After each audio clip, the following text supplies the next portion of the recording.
ونعوذ بالله من شرور أنفسنا ومن سيئات أعمالنا من يهده الله فلا مضل له ومن يضلله فلا هادي له ونشهد أن لا إله إلا الله وحده لا شريك له ونشهد أن سيدنا وسندنا ونبينا وحبيبنا وحبيب ربنا وطبيبنا ومولانا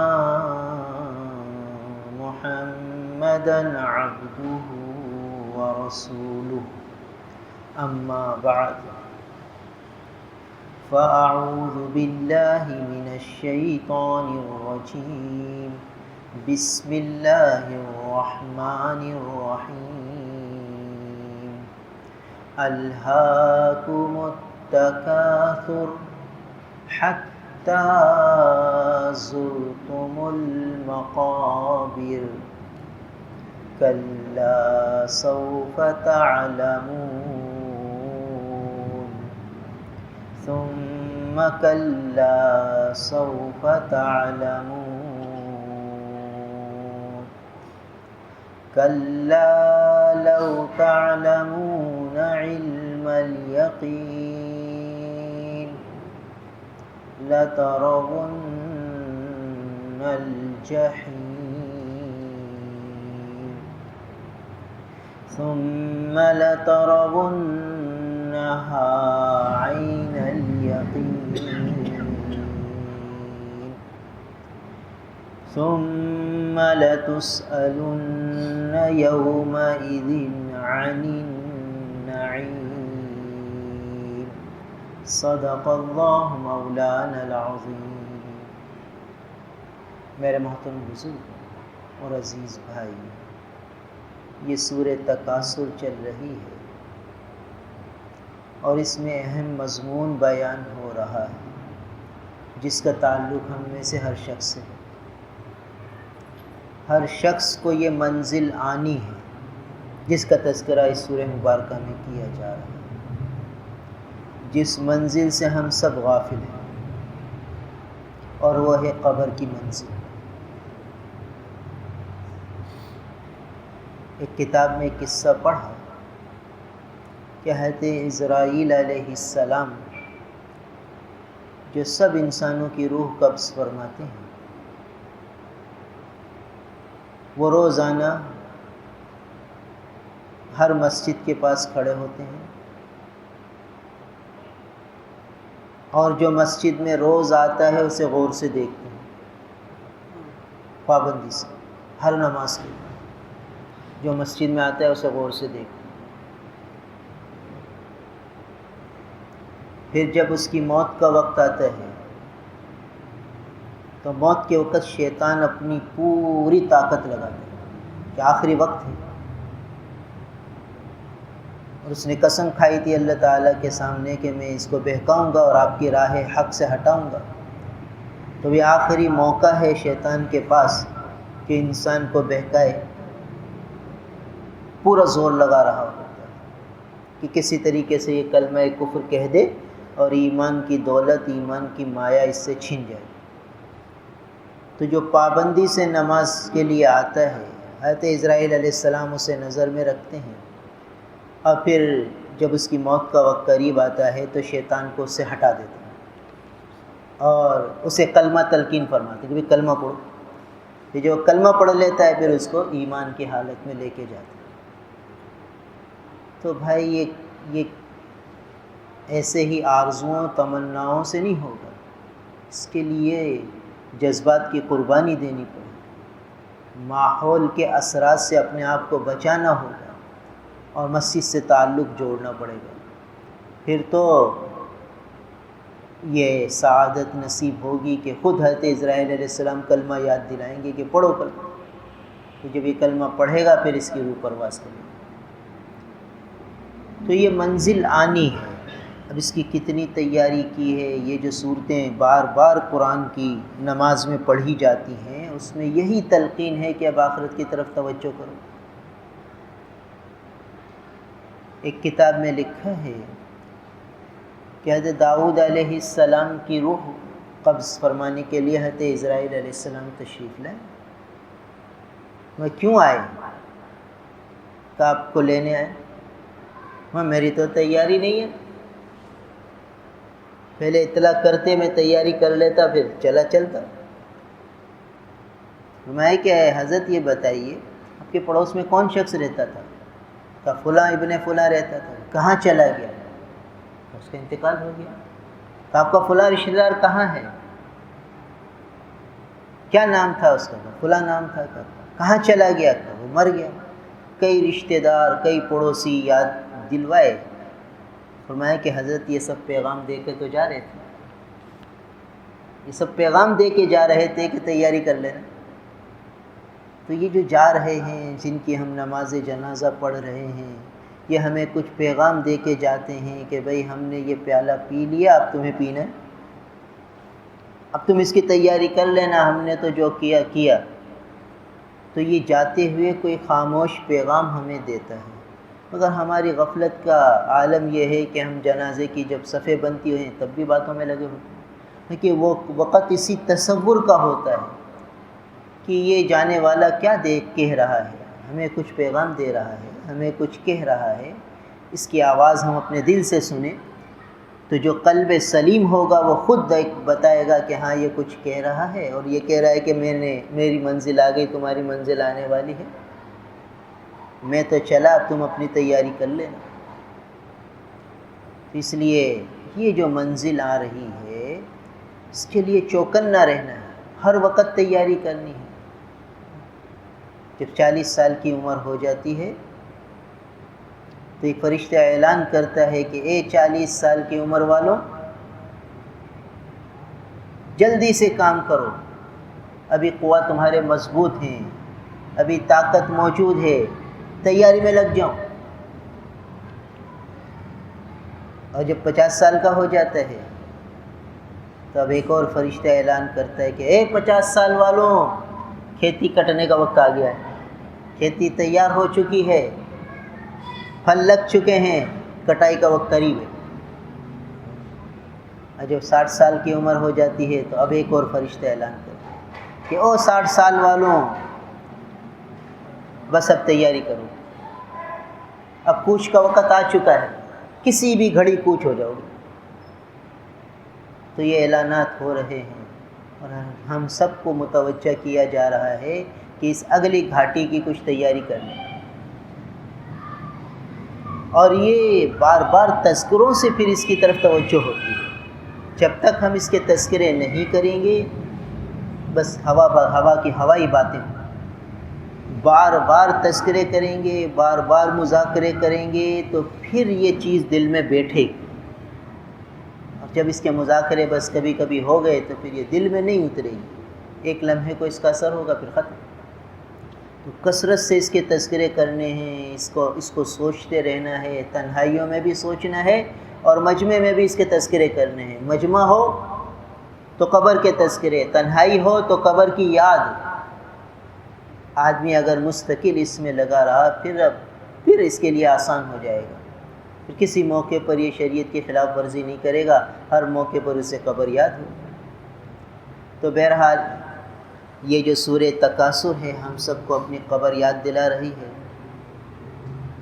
ایک روایت میں آتے ہیں کہ ایک صحابی فرماتے ہیں جس کا مفہوم ہے کہ اللہ کے رسول صلی اللہ علیہ وسلم نے سورہ تکاثر تلاوت فرمائی اور فرمایا کہ آدمی کہتا ہے میرا مال میرا مال.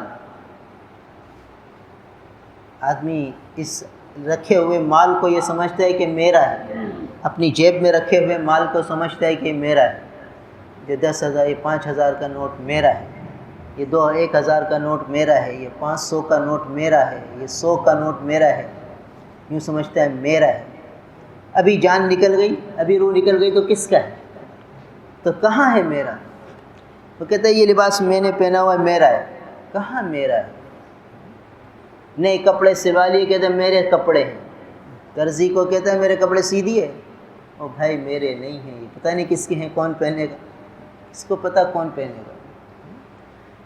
تو اللہ کے حبیب صلی اللہ علیہ وسلم نے یہ آیت سورہ مبارکہ تلاوت فرمائی، پھر فرمایا جس کا مفہوم ہے کہ آدمی کہتا ہے میرا مال میرا مال، اس کا مال تو یہ ہے کہ جو کھا لیا اور ختم کر دیا، جو پہن لیا پرانا کر دیا اور جو آگے بھیج دیا، صدقہ کر دیا، یہ مال تو اس کا ہے، باقی تو ورثہ کا ہے۔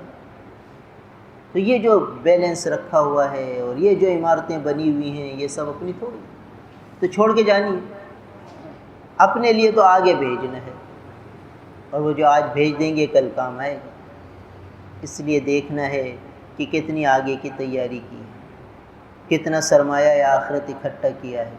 آج بہت وقت ہے، بہت سی کھیتی جمع کر سکتے ہیں آخرت کی، بہت سے پھل جمع کر سکتے ہیں آخرت کے، بہت سے سرمایہ جمع ہو سکتا ہے آخرت کا۔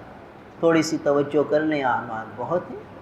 دیکھو جمعہ کا دن ہے، صلاۃ التسبیح کا اہتمام خود بھی پڑھے، گھر کے ہر فرد کی تلقین کرے کہ بھئی جمعہ کا دن ہے، صلاۃ التسبیح پڑھ لو، آخرت کا بہت بڑا ذخیرہ جمع ہو گیا۔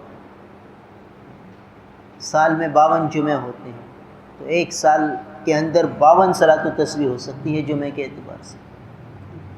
کتنا ذخیرہ آخرت کا جمع ہو سکتا ہے۔ سورہ کہف پڑھ لے تو سال کی 52 سورہ کہف اپنے کھاتے میں جمع کرا سکتا ہے، مہینے میں 4 یا 5 سورہ کہف اپنے کھاتے میں جمع کرا سکتا ہے۔ کیا کیا دولتیں ہیں جو جمع ہو سکتی ہیں۔ فجر سے اشراق تک بیٹھ جائے مسجد میں، تلاوت کرے، ذکر کرے، دعائیں مانگے، گھر والوں کو تلقین کرے، وہ فجر سے اشراق تک مصلی پہ بیٹھ کے ذکر کریں، تلاوت کریں، دعائیں مانگیں، تو گھر پہ رحمتوں کا نزول ہو، آدمی پر رحمتوں کا نزول ہو، گھر میں بھی برکتیں اور ہر طرح کی عافیت، اور پھر آگے کی منزل کی تیاری، نفع ہی نفع۔ تو تھوڑا سا توجہ دینا ہے، تھوڑا سا دھیان دینا ہے، بہت سی دولتیں آخرت کے آدمی جمع کر سکتا ہے۔ تو فرمایا الہاکم التکاثر، کثرت کی حرص نے آدمی کو غفلت میں ڈال دیا۔ کثرت کی حرص یعنی بس میرا مال بڑھ جائے، مجھے یہ نفع مل جائے، مجھے وہ نفع مل جائے، مجھے یہ حاصل ہو جائے، مجھے وہ حاصل ہو جائے۔ اس چیز نے ایسا انہماک میں ڈالا کہ آخرت کی غفلت ہو گئی، آخرت کی تیاری سے غافل ہو گیا۔ نہ نمازوں کا دھیان، نہ تلاوت کا دھیان، نہ صلہ رحمی کی پرواہ، نہ حقوق کی ادائیگی کی فکر، بس یہ ہے کہ کسی طریقے سے مال مل جائے، کسی طریقے سے مال حاصل ہو جائے۔ الہاکم، تمہیں غفلت میں ڈال دیا۔ تکاثر نے، مال کے بڑھانے کی حرص نے، مال کی کثرت کی حرص نے تمہیں غفلت میں ڈال دیا۔ یہ بات بتلائی تھی کہ مال کی کثرت کی حرص یہ ہے کہ مال کے کمانے میں ایسا منہمک ہو جائے کہ سارے فرائض واجبات کو بھول جائے، جو اس کی طرف شریعت کے احکامات ہیں اس کو پس پش ڈال دیں۔ اگر شریعت کے احکام کو پورا کر کے مال کما رہا ہے پھر وہ تکاثر نہیں ہے، پھر وہ مال کے حرص میں شامل نہیں ہے، کیونکہ مال کے جو احکامات ہیں کمانے کے، مال کے جو احکامات ہیں خرچ کرنے کے، ان سب کا لحاظ رکھتے ہوئے کما رہا ہے، تو پھر گویا مال میں انہماک نہیں ہے، غفلت نہیں ہے، ہر موقع پر چوکنا ہے۔ لاکھوں کا نفع ہو رہا ہے مگر دیکھتا ہے شریعت کا حکم ہے، شریعت کے خلاف نہیں ہے، تو لاکھوں کماتا ہے، یعنی کہ نہیں کماتا۔ اس کا مطلب یہ نہیں کہ آدمی بس اپنی جھونپڑی میں بنا لے اور چلا جائے جنگل میں، نہیں۔ حضرت عبد الرحمن ابن عوف رضی اللہ تعالیٰ عنہ فرماتے ہیں کہ یہ مال کیا ہی پیاری نعمت ہے، جس کے ذریعے میں خوب صلہ رحمی کرتا ہوں، تو خوب اللہ کے راستے میں لٹاتا ہوں اور خرچ کرتا ہوں۔ بڑے تاجر تھے، یعنی یہ جو مال کمانا تھا اس نے ان کو غفلت میں نہیں ڈالا تھا۔ وہ مال کمانا جو آدمی کو غفلت میں ڈال دے اور احکامات پس پشت ہو جائیں شریعت کے، وہ ہے تکاثر، وہ ہے ایسی چیز جو آدمی کو اللہ سے دور کر دے گی۔ تو الہاکم التکاثر حتی زرتم المقابر، یہاں تک کہ تم نے قبریں جا دیکھی۔ بعض مفسرین نے فرمایا کہ اس آیت سورہ مبارکہ کا ایک پس منظر ہے. 2 قبیلے تھے مکہ مکرمہ میں، ایک بنو عبد مناف اور ایک بنو سہم. ان دونوں میں مقابلے بازی ہوتی تھی. جب دیکھو جب یہ آپس میں بیٹھ جاتے مقابلے کرتے. ایک دفعہ انہوں نے کہا کہ چلو یہ دیکھو کہ کس قبیلے کے سردار زیادہ ہیں، بہادر زیادہ ہیں. تو بنی عبد مناف نے کہا ہمارے فلاں بہادر تھا، فلاں بہادر تھا، فلاں شجاع تھا، فلاں دلیر تھا، فلاں قبیلے کا سردار تھا، فلاں یہ تھا، فلاں وہ تھا. گنتیاں گنائی. تو اب بنو سہم شروع ہوئے کہ ہمارے اندر فلاں سردار تھا، فلاں بادشاہ تھا، فلاں شجاع تھا، فلاں دلیر تھا. انہوں نے گنتی سنائی. اب کاؤنٹنگ ہوئی تو بنی عبد مناف بڑھ گئے، ان کے کچھ افراد بڑھ گئے. تو بنو سہم کہنے لگے کہ ارے بھئی ہمارے مردوں کو بھی تو گنو، چلو قبرستان، ہماری بھی قبریں گنو، تمہاری بھی قبریں گنو، تمہارے قبیلے کی بھی قبریں گنو، ہماری بھی قبریں گنو. پھر مقابلہ ہوا تو بنو سہم کے 3 افراد زیادہ ہو گئے. اس پر یہ آیتیں آئیں کہ الہاکم التکاثر، ایک دوسرے سے کثرت کی حرص نے، بنو سہم چاہتا تھا ہماری کثرت ہو اور بنو عبد مناف چاہتا تھا ہماری کثرت ہو. تو فرمایا الہاکم التکاثر، تمہیں کثرت کی حرص نے ایسی غفلت میں ڈالا حتی زرتم المقابر، یہاں تک کہ تم قبرستان پہنچ گئے، قبریں گننے لگے. کس چیز کی کیا فائدہ ہے اس کثرت کا؟ اگر تمہارے سردار زیادہ ہو گئے، ان کے کم ہو گئے تو کم والوں کا کون سا نقصان ہو گیا اور زیادہ والوں کو کون سا نفع ہو گیا؟ تمہیں غفلت میں ڈال دیا. یہ جو عجیب ہے عبد مناف اور عبد بنو سہم کی جو داستان ہے، اس کو اگر ہم اپنے ماحول میں دیکھیں تو یہ کرکٹ میچ ہوتے ہیں تو ہم لوگ اسی میں لیتے ہیں نا کہ فلاں کی ٹیم جیت گئی اور فلاں کی ہار گئی. تو بھائی فلاں جیت گئی تو مجھے کیا فائدہ ہوا اور فلاں ہار گیا تو مجھے کیا نقصان ہوا؟ اگر میری ٹیم ہار گئی تو مجھے نقصان کون سا ہوگا اور میری ٹیم جیت گئی تو مجھے نفع کیا ہوگی؟ مگر میں اس میں لگا ہوا ہوں، منہمک ہوں، مجھے اس میں ایسا ہے دلچسپی ہے کہ میں نماز بھی چھوڑ دیتا ہوں اور فرض بھی چھوڑ دیتا ہوں اور دوسرے کام بھی چھوڑ دیتا ہوں، وہ اس میں لگا ہوا. میچ ہو رہا ہے، مقابلہ ہو رہا ہے. وہ یہ تھا اس زمانے کا، یہ میچ تھا کہ بھئی کس کے سردار زیادہ ہیں، چلو کاؤنٹنگ کرو. ان کی کاؤنٹنگ ہوتی تھی، یہاں رن گنے جاتے ہیں، وکٹیں گنی جاتی ہیں. وہی ماحول جو جہالت کا اس زمانے میں تھا آج ہمارے یہاں، کہ ہر ایک یہ چاہتا ہے کہ میری کثرت ہو، میری جیت ہو، میں جیت جاؤں. او بھائی آخرت کی جیت اصل جیت ہے، اس میں جو کامیاب ہوا وہ اصل کامیاب ہے. فمن زحزح عن النار وادخل الجنة فقد فاز، کہ جو جہنم سے بچا لیا گیا اور جنت میں داخل کر دیا گیا وہ کامیاب ہوا، وہ کامیاب، اس کو کامیابی ملی ہے حسن. تو اس لیے یہ سورہ مبارکہ ہمیں بیدار کر رہی ہے، اس کے مفاہیم، اس کے مضامین ہمیں آخرت کی یاد دلا رہے ہیں، اپنی قبر کو یاد دلا رہے ہیں کہ دیکھو یہ منزل آنے والی. قبر کیا کہتی ہے؟ روز کہتی ہے کہ میں تنہائی کا گھر ہوں، انا بیت الوحدہ، تنہائی کا گھر ہوں. انا بیت الوحشہ، میں وحشت کا گھر ہوں. تنہائی ہوگی، وحشت ہوگی. اور انا بیت الدود، میں کیڑوں کا گھر ہوں. حشرات الارض ہوں گے، کیڑے ہوں گے، تو میں کیڑوں کا گھر ہوں. تو اب اس گھر میں جانا ہے اور اس کی تیاری کرنی ہے تاکہ یہ وحشت بھی دور ہو جائے، یہ تنہائی بھی دور ہو جائے، یہ کیڑے بھی دور ہو جائیں، اور اس کی جگہ جنت کے کھڑکیاں کھل جائیں، جنت کے کفن آ جائیں، جنت کے بچھونے آ جائیں. کہ اعلان ہوتا ہے کہ جب نیک آدمی قبر میں جاتا ہے تو اعلان کیا جاتا ہے فَأَفْرِشُوهُ مِنَ الْجَنَّةِ، اس کے لیے جنت سے بستر لاؤ اور بچھاؤ اس کے لیے جنت کا بستر. وَأَلْبِسُوهُ مِنَ الْجَنَّةِ، اس کے یہ 3 کپڑے ہیں یہ اتارو اور اسے جنت کا لباس پہنا. البسوه من الجنہ وَافْتَحُوا لَهُ مِنَ الْبَابِ إِلَى الْجَنَّةِ، اس کے لیے جنت کا دروازہ کھول دو، اس کے لیے جنت کا گیٹ کھول دو، کھڑکی کھول دو، وہاں سے ہوا آتی رہے گی اور مہک آتی رہے گی، مہک کے جھونکے آتے رہیں گے اور یہ مزے سے آرام کرے گا. جنت کا بستر ہوگا، جنت کا لباس ہوگا، جنت کی ہوائیں اور مہک ہوگی، اس میں یہ اپنا قبر کا زمانہ گزارے گا. کون گزارے گا جو سارا دن دکانداری میں لگا ہوا ہے؟ نہ حلال کی تمیز، نہ حرام کی تمیز، نہ جائز کی نہ ناجائز کی، نہ رشتے ناتوں کی پہچان، نہ حقوق کی ادائیگی کی فکر، جو آیا منہ میں بک دیا، جو آیا جیسے چاہا کر لیا، جب چاہا سو گیا، جب چاہا اٹھ گیا، جب چاہے نماز پڑھی، جب چاہے نہیں پڑھی، جیسے چاہے زندگی گزار لی، فٹ پاتھوں پہ بیٹھ کے، ہوٹلوں پہ بیٹھ کے بس اسی میں مگن رہا اور چلا گیا۔ مگر بھائی اللہ غفور الرحیم ہے، سارے کام ہو جائیں گے۔ ایسے کیسے ہو جائیں گے؟ سارا قرآن عمل کی دعوت دیتا ہے اور عمل سے کورے ہوں اور یہ آرزویں تمنائیں کر کے چلے جائیں گے بھائی سب اللہ بخش دیں گے۔ نہیں بھائی، کام کرنا ہے، کام کرنے کے لیے آئے ہیں، محنت کے لیے آئے ہیں۔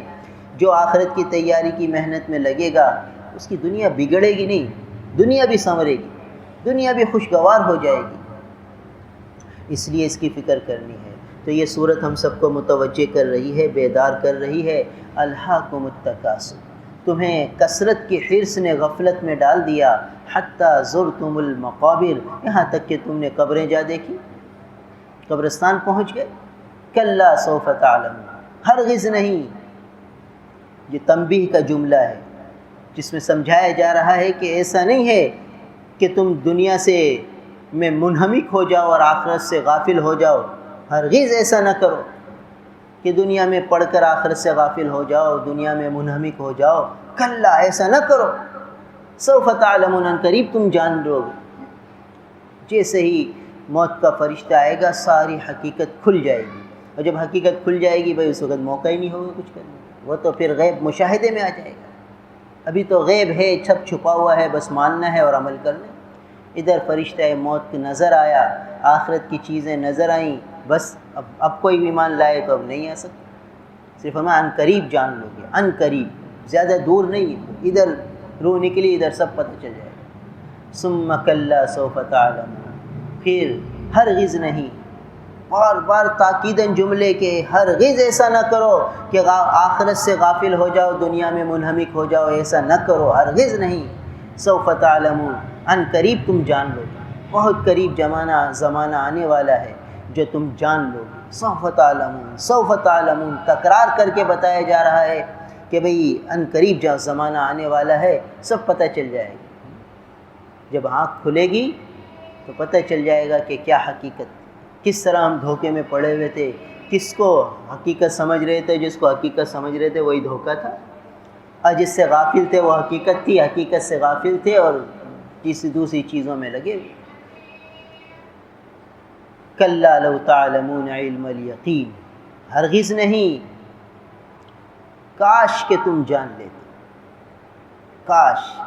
اللہ تعالی انسانوں کو ابھارنے کے لیے بعض اوقات انسانوں کے پیرائے میں بات کرتے ہیں، انسانوں کے سمجھانے کے لیے، ورنہ یہ کاش کا جملہ تو حسرت کے لیے ہے۔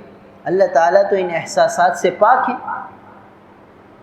خوشی، غمی، حسرت، افسوس، آرزو، تمنا، یہ احساسات ہیں، اللہ تعالیٰ تو ان چیزوں سے پاک ہے، مگر انسان کو سمجھانے کے لیے انسان کی انداز میں تعبیر کی جا رہی ہے کہ کاش یہ لوگ جان لیتے۔ گویا اللہ تعالیٰ اپنی شفقت کا اظہار فرما رہے ہیں کہ کاش یہ بندے جانتے اور اس غفلت میں نہ پڑتے جس میں لگے ہوئے ہیں۔ یہ قصہ عجیب لکھا ہے کہ دو آدمی لڑ رہے تھے ایک دیوار پر، مٹی کی دیوار تھی، کہتے میرے حصے میں، وہ کہتا میرے حصے میں، قریب تھا کہ خونم خان ہو جاتے۔ لڑائی ہوتی ہے، جھگڑا ہوتا ہے، غصے ہوتے ہیں، گالی ہوتی ہے، پھر آخر میں مار دھاڑ ہوتی ہے، خونم خان ہوتے ہیں۔ قریب تھا کہ خونم خان ہو جاتے۔ اچانک آواز آئی کہ کیوں لڑتے ہو؟ دیکھا کہ کون ہے، کوئی نظر نہیں آیا۔ پھر آواز آئی کیوں لڑتے ہو؟ دیکھا تو دیوار میں سے آواز آ رہی ہے۔ دیوار میں سے کہاں آواز آ رہی ہے؟ تو دیوار پرانی سی تھی، اس میں ایک اینٹ میں سے آواز آ رہی تھی کہ کیوں لڑتے ہو؟ اینٹ کے قریب ہو گئے اور پھر اینٹ کہنے لگی بھائی میری داستان سن لو، میں ایک بہت بڑا بادشاہ تھا، بہت بڑا ملک تھا میرا، اور وہ ملک میری دسترس میں تھا، میں جو کہتا تھا میری مانی جاتی تھی، بڑے میرے لشکر تھے، بڑا لاہ لشکر تھا میرا، بڑے میرے خزانے تھے۔ پھر میں مر گیا، قبر میں چلا گیا، ساری چیزیں میں چھوڑ کے چلا گیا، ساری بادشاہت چھوڑ کے چلا گیا، اور مجھے اعزاز و اکرام کے ساتھ توپوں کی سلامی کے ساتھ دفن کر دیا گیا۔ اور پھر برسوں ہو گئے تو ایک سراہی بنانے والا آیا، اس نے قبر سے مٹی نکالی تو میری مٹی بھی لے کے چلا گیا اور مجھے سراہی بنا دیا۔ اب میں سراہی کی شکل میں برسوں انسانوں کے پاس رہا، پھر وہ سراہی ٹوٹ گئی تو مجھے ایسے ہی پھینک دیا، پھر میں مٹی ہوا تو یہ ایک اینٹ والا آیا، اس نے میری اینٹیں بنا دی۔